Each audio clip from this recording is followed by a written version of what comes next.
Hi friends, இந்த வீடியோவில் டாடா ஏஸில் இருக்க கூலண்ட்டை எப்படி சேஞ்ச் பண்ண போகிறோம், அதில் இருக்க பிளாக்கேஜ் எப்படி க்ளீன் பண்ண போகிறோம், அதுக்கப்புறம் எப்படி புதுசாக கூலண்ட்டை வந்து ஃபில் பண்ண போகிறோம், அதுக்கப்புறம் எப்படி கூலண்ட்டில் இருக்க ஏர்லாக் எடுக்கிறது அப்படின்னு சொல்லி டீட்டெயிலாக பார்க்க போகிறோம். நம்ம பார்த்தீங்கன்னா இப்போ சம்மர் இதில் இருக்கும், அதனால் பார்த்தீங்கன்னா கூலண்ட்டை மெயின்டைன் பண்ண ரொம்ப முக்கியம். நான் பார்த்தீங்கன்னா டாடா ஏஸில் பண்ணுறேன். இதே மெக்கானிசம் தான் பார்த்தீங்கன்னா பைக்குக்கும் காருக்குமே வரும். இதில் எவ்வளோ கூலண்ட்டு வாட்டரோட மிக்ஸ் பண்ணணும் அப்படின்னு சொல்லியிருக்கேன். ஸோ வீடியோவை ஸ்கிப் பண்ணாமல் பாருங்கள். வாங்க வீடியோக்குள்ளே போகலாம். இங்கே பார்த்தீங்கன்னா கூலண்ட் ஃபுல்லாக பிளாக் ஆகிட்டு சேர் மாதிரி ஆகிடுச்சு. இப்போ நான் கீழே கைட்டி விட்டோன்னே பாருங்களேன் எவ்வளோ வந்து மண் மாதிரி வருதுன்னு பார்த்தீங்கன்னா. இது பார்த்தீங்கன்னா எல்லா கார்லேயுமே இதே மாதிரி தான் இருக்கும். வெளியே டேங்க்கில் பார்க்கும்போது பார்த்தீங்கன்னா கூலண்ட் ஃப்ரெஷ்ஷாக இருக்க மாதிரி இருக்கும். ஆனால் உள்ளே சர்க்குலேட் ஆகுது பார்த்தீங்கன்னா ஃபுல்லாக ஒரு அழுக்கு மாதிரி ஆகிட்டு சேரு மாதிரி ஆகிடும். இது வெளியே வந்து பார்க்க தெரியாது. என் வண்டியிலும் பார்த்தீங்கன்னா டேங்க்கில் பார்த்தீங்கன்னா நல்லா பச்சையாக தான் இருக்கும். இப்போ நான் கைட்டி விட்டதுக்கப்புறம் தான் தெரியுது எவ்வளோ பிளாக்காக இருக்குன்ட்டு. ஸோ இதே மாதிரி ஃபஸ்ட்டு மேலே ரேடியருக்கு மேலே இருக்க கப்பை கட்டிடுங்க. அதுக்கப்புறம் கீழே வந்துட்டு இந்த மாதிரி ட்ரைன் பண்ணதுக்கு ஒரு இது இருக்கும், அதையும் கட்டி விட்டுருங்க. கட்டி விட்டு மொத்தமாக ட்ரைன் ஆகிடும். ட்ரைன் ஆனதுக்கப்புறம் திருப்பி வந்து வாட்டரை ஃபில் பண்ணுங்கள். வாட்டரை ஃபில் பண்ணிவிட்டு வண்டியை ஸ்டார்ட் பண்ணி விடுங்க. ஸ்டார்ட் பண்ணி விட்டிங்கன்னா என்ன ஆகும்னா திருப்பி சர்க்குலேட் ஆக ஆரம்பிக்கும். சர்க்குலேட் ஆகும்போது என்ன ஆகும்னா உள்ளே இருக்கிற இன்ஜினுக்குள்ளே இருக்க அழுக்கும் வந்து வெளியே வரும். இப்போ பார்த்தீங்கன்னா ரேடியேட்டரில் இருக்க அழுக்கு மட்டும் தான் கீழே இறங்கி இருக்கும். அதனால் என்ன பண்ணுங்கள், இன்ஜினை ஸ்டார்ட் பண்ணி விட்டிங்கன்னா இன்ஜினுக்குள்ளே இருக்க அழுக்கும் வந்துடும். அதுக்கப்புறம் பார்த்தீங்கன்னா அதையும் கட்டி விட்டுருங்க. கட்டி விட்டிங்கன்னா மொத்த அழுக்கும் கீழே இறங்கிடும். அதுக்கப்புறம் பார்த்தீங்கன்னா இந்த மாதிரி வந்து உள்ளே பார்த்தீங்கன்னா ஏர் ஸ்க்ரூ ஒன்று இருக்கும். இதுதான் பார்த்தீங்கன்னா ஏர் எடுக்கிறது. இந்த ஸ்க்ரூ வந்து ரிமூவ் பண்ணி விட்டுருங்க. எதுக்காக ரிமூவ் பண்ணுறோன்னா இன்ஜின் பிளாக்குள்ளே இருக்க அழுக்கு வந்து இந்த மூலயமா தான் வெளியே வரும்.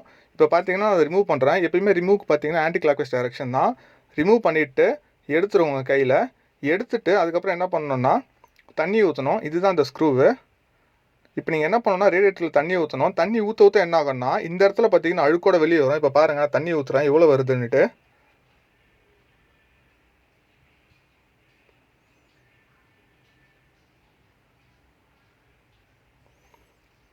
ஸோ இப்போ நான் ஊற்ற ஆரம்பிச்சிட்டேன். இப்போ தான் பார்த்தீங்கன்னா அங்கேருந்து வந்து ஃபில் ஆகிட்டே இருக்கும். ஏன்னா நம்ம எடுத்துருவோம்ல. ஸோ இப்போ ஃபில் ஆகிட்டே இருக்கும். ஃபில் ஆனதுக்கப்புறம் பார்த்தீங்கன்னா இப்போ அடித்து வெளியே வரும் பாருங்கள்.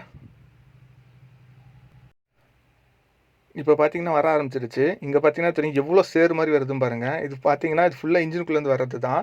இந்த மாதிரி வந்து கூலண்ட் இருந்தால் எப்படி கூல் ஆகும்னு நினச்சி பாருங்கள். இது வந்து பார்த்தீங்கன்னா எல்லா வண்டியிலும் இந்த மாதிரி தான் இருக்கும் மோஸ்ட்லி. அதனால் வந்து பார்த்தீங்கன்னா கூலண்ட்டை மட்டும் பக்காவாக மெயின்டைன் பண்ணணும். கூலண்ட்டை வந்து டேங்க்கில் பார்க்காதீங்க. ஒரு பீரியாடிக்காக வந்து சேஞ்ச் பண்ணிகிட்டே இருங்க. இந்த மாதிரி பீரியாடிக்காக சேஞ்ச் பண்ணால் தான் வந்துட்டு கூலண்ட் வந்து கரெக்டாக இருக்கும். ஏன்னா வந்துட்டு வண்டிக்கு டீசல் எவ்வளோ முக்கியமோ பெட்ரோல் எவ்வளோ முக்கியமோ அதே மாதிரி இன்ஜினுக்கு கூலண்ட் ரொம்ப முக்கியம். எதுக்காகனா பார்த்தீங்கன்னா பயங்கரமாக ஹீட் ப்ரொடியூஸ் ஆகும். அந்த ஹீட்டை வந்து ரெடியூஸ் பண்ணுறதே பார்த்தீங்கன்னா கூலண்ட்டு தான். இது வந்து மேஜர் ரோல் வந்து ப்ளே பண்ணுது. இது வந்து வெறும் தண்ணி மட்டும் யூஸ் பண்ணக்கூடாது. தண்ணி மட்டும் யூஸ் பண்ணிங்கன்னா எவாப்ரேட் வரும். அதனால தான் வந்துட்டு கூலண்ட் ஆயில் யூஸ் பண்ணுவோம். அதுக்கு ஒரு ப்ராப்பரான ஒரு ரேஷியோ இருக்குது. அந்த ரேஷியோவில் தான் யூஸ் பண்ணணும். எதுக்காக கூலண்ட் ஆயில் யூஸ் பண்ணுறோன்னா கூலண்ட் வந்துட்டு எவாப்ரேட் ஆகாது. அதாவது பார்த்தீங்கன்னா லோ பாயிலிங் பாயிண்ட்டையும் தாங்கும். அதாவது வந்து லோ ஃப்ரீசிங் பாயிண்ட்டையும் தாங்கும், ஹை பாயிலிங் பாயிண்ட்டையும் தாங்கும். அதனால தான் கூலண்ட் யூஸ் பண்ணுறோம். அவ்வளோ சீக்கிரம் எவாப்ரேட் ஆகாது. இங்கே பார்த்தீங்கன்னா தெரியும் எவ்வளோ ஒஸ்ட்டாக இருக்குன்னுட்டு. அதனால் வந்துட்டு உங்கள் வண்டியிலும் இதே மாதிரி இருக்கான்னு செக் பண்ணிவிட்டு நீங்களும் இதே மெத்தடில் கூலண்ட்டை சேஞ்ச் பண்ணிக்கோங்க. அப்படி இல்லைனா பக்கத்தில் இருக்க மெக்கானிக் கிட்ட எடுத்துகிட்டு போய் விட்டு கூலண்ட்டை சேஞ்ச் பண்ணிக்கோங்க. இப்போ பார்த்தீங்கன்னா அங்கே ஊற்ற இங்கே வந்துகிட்டே இருக்கும். ஸோ இப்படி தான் வந்துட்டு உள்ளே இருக்க அழுக்கான இதுவும் எடுக்கணும்.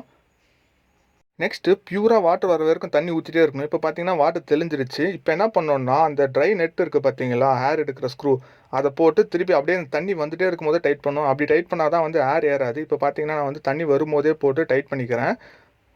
இதில் இன்னொரு முக்கியமான ஒரு விஷயம் இருக்குது. வண்டி பாயில் ஆகிட்டு ஒரு சில வண்டிகள்லாம் பார்த்தீங்கன்னா ரன்னிங்கில் பாயில் ஆகிடும். அந்த மாதிரி இருக்கும்போது வந்துட்டு ரேடியேட்டருக்கு மேலே இருக்க கேப்பை டேரெக்டாக ஓப்பன் பண்ணக்கூடாது. ஃபஸ்ட்டு வந்து இந்த ஏர் ஸ்க்ரூ லூஸ் பண்ணணும். லூஸ் பண்ணால் தான் வந்து உள்ளே இருக்க ஏர் வெளியே வரும். ஏர் வெளியே வந்ததுக்கப்புறம் தான் மேலே ஓப்பன் பண்ணணும். ஒரு சில பேர் டேரெக்டாக போய் ஓப்பன் பண்ணிவிடுவாங்க. அந்த மாதிரி ஓப்பன் பண்ணால் தண்ணி மூஞ்சில் அடிச்சிடும். இதை மட்டும் நோட் பண்ணிக்கோங்க. ரன்னிங்கில் எங்கேயாச்சும் வண்டி பாயில் ஆகிடுச்சுன்னா ஃபஸ்ட்டு ஏர் ஸ்க்ரூ தான் லூஸ் பண்ணணும். அதுக்கப்புறம் தான் வந்துட்டு ரேடியேட்டருக்கு மேலே இருக்க கேப் ஓப்பன் பண்ணணும். இங்கே பார்த்தீங்கன்னா என் வண்டி வந்துட்டு ஒரு அரை மணி நேரம் 1 மணி நேரத்துக்கு மேலே சும்மா நின்றுட்டு தான் இருக்குது. சுத்தமாக ஹீட்டே கிடையாது. அதனால தான் நான் வந்து ஃபஸ்ட்டு மேலே இருக்கிறத ஓப்பன் பண்ணேன். அதுக்கப்புறம் தான் வந்துட்டு ஏர் ஸ்க்ரூ ஓப்பன் பண்ணேன். நீங்கள் பண்ணுறதா இருந்தால் ஃபஸ்ட்டு இந்த ஏர் ஸ்க்ரூ ஓப்பன் பண்ணி ஃபஸ்ட்டு உள்ளே இருக்க ஏர் எடுத்துருங்க. அதுக்கப்புறம் வந்துட்டு மேலே வந்து கப்பு ஓப்பன் பண்ணுங்கள்.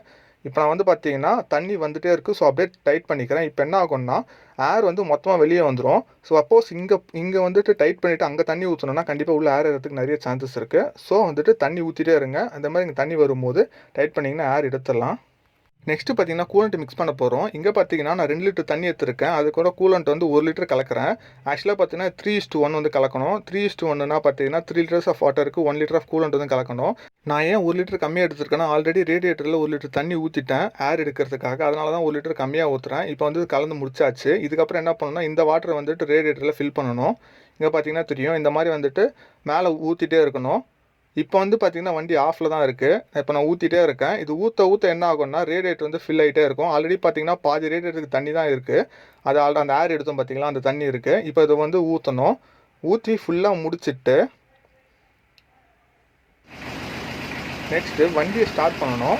ஸ்டார்ட் பண்ணிங்கன்னா இந்த மாதிரி வந்துட்டு உள்ளே இறங்கதான்னு பார்க்கணும். இறங்குச்சுன்னா அந்த கேப் வந்து ஃபில் பண்ணிகிட்டே இருக்கணும்.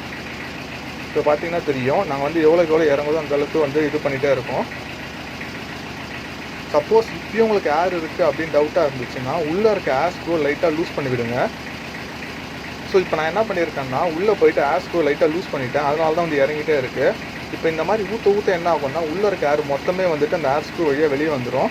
ஸோ இப்போ நான் என்ன பண்ணிகிட்டு இருக்கேன்னு பார்த்தீங்கன்னா வெளியே ஏர் ஸ்க்ரூ வழியாக வெளியே லைட்டாக போயிட்டே இருக்குது. இங்கே வந்து டாப் அப் பண்ணிகிட்டே இருக்கும். இங்கே ஒரு கட்டத்துக்கு மேலே வந்து ஃபுல்லாகிடும். அதுக்கப்புறம் பார்த்தீங்கன்னா உள்ளே வந்து டேங்க் வந்து ஃபில் பண்ணணும். அங்கே வந்து கரெக்டாக மேக்ஸிமம் லெவலில் இருக்கணும். இங்கே பார்த்தீங்கன்னா நானும் அதை தான் பண்ணுறேன். மேக்ஸிமம் லெவலில் இருக்கும் ஊற்றிடுறேன். இது ஊற்றி முடிச்சதுக்கப்புறம் என்ன பண்ணணும்னா வெளியில் இருக்க ரேடியேட்டருக்கு வந்து மேலே கேப் வந்து போட்டு விட்டுடணும். போட்டு விட்டு வண்டி ஆடி விட்டு பாருங்கள், கரெக்டாக இருக்கும். இதே மாதிரி ட்ரை பண்ணி பாருங்கள். உங்களுக்கு ஏதாச்சும் டவுட் இருந்தால் கமெண்ட் செக்ஷனில் சொல்லுங்கள். மறக்காமல் இந்த கேப்பை போட்டு விட்டுருங்க. For more videos like this நம்ம சேனலை சப்ஸ்கிரைப் பண்ணிக்கோங்க. Thanks friends.